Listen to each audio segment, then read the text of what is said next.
立法院昨伫下班进前，甲选罢法修正案送到行政院。行政院是随召开临时议会通过复议案，等待总统是靠着邀请立法院来复议。也那行政院长杜英台是呛讲，选伫咧过年进前向送案是咧霸凌公务人员。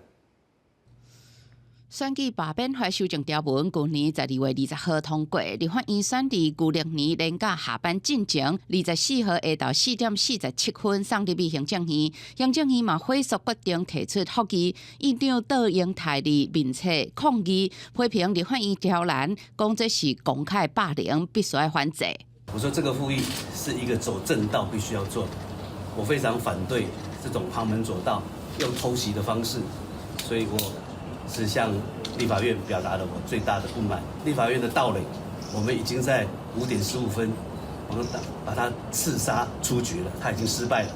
总统府嘛，伫24号表示，正院当日电报总统，对选罢法部分条文可能着有窒碍难行的所在，拍算依相关的规定，邀请立法院复议。总统伫收到复议案了后，会为国家发展和民主价值转盘斟酌评估。毋过，国民党回批正院提复议，定会升悬朝野的对立。民众党对杜院长上任8个月第3届提复议是表达遗憾。 这样报复式的复议只有造成立法院未来立法跟行政部门更加的对立啊，这个都是报复式的言语啊。院长的这样的形容词，我们是觉得很遗憾，会造成这个升高这个朝野的对立。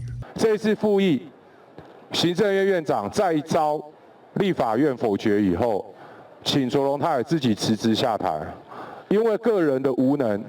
个人的怠惰，让整个国家整体的施政产生重大的延滞，根本就是违宪的立法院、违宪的韩院长，看他们表演自杀。当然，最后最大的自杀行为就是总预算嘛。总预算他们自杀4500多次。 自己写死亡证明书。吴国昌强调，若复议案搁互否决，杜英台应该负起政治的责任。但杜英台嘛强调，是为着公道、公义甲宪政的正面回击。公司新闻林正伟、彭耀做综合报道。